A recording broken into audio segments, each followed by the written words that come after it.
Yeah, first and foremost, I'd like to send my condolences to the families and also to the my colleagues in Washington. Yaron and Sarah were beloved and devoted employees at the embassy, and we all mourn their murder. And yes, we all feel now as Jews, as Israelis, and also people who are just, pro-Israelis. I would say um, we feel unsafe, and there's understanding in from the law enforcement and the authorities of the situation, and and there's a lot of strengthening statements in these difficult times from electeds, from the authorities, as I mentioned, and there's a great understanding and a deep understanding of what's going on and what still needs to be done. The problem is is not how we protect ourselves. It also we should increase the security, unfortunately, but the problem starts much earlier, that we see people who spread blood libels about Israel, about Jews.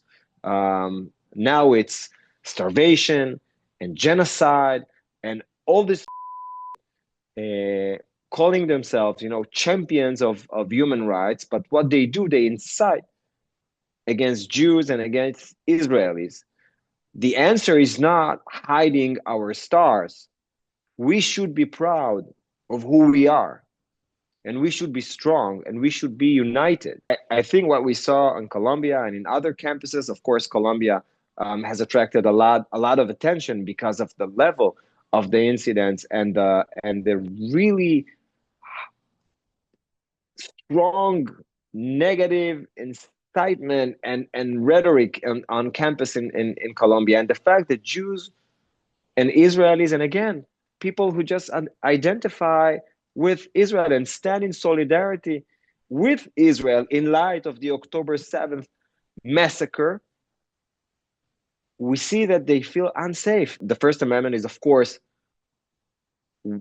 sacred and important, but you must be called out if you are calling for violence. There's difference between the two things, and you cannot hide behind a mask or a cover on your face when you are committing a crime.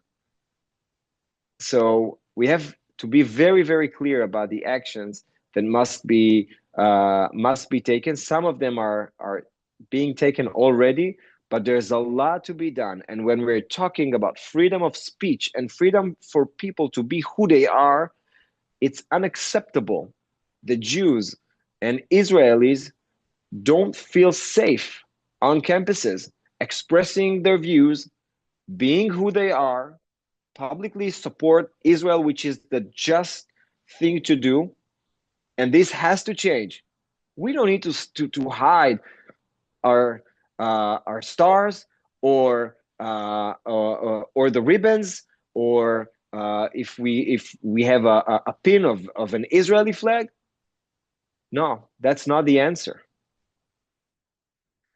I think, to be honest, that it's not just it's not an Israeli problem, and not a Jewish problem. It's an American problem.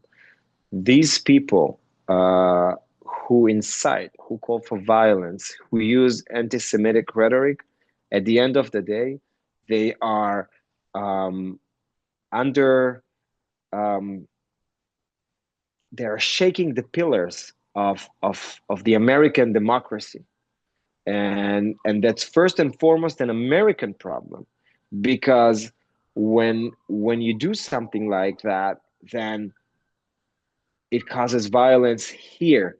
They are, it's not, when they talk about globalizing intifada, um, it's outside the Middle East. It's here. Intifada is a direct call for violence against Jews.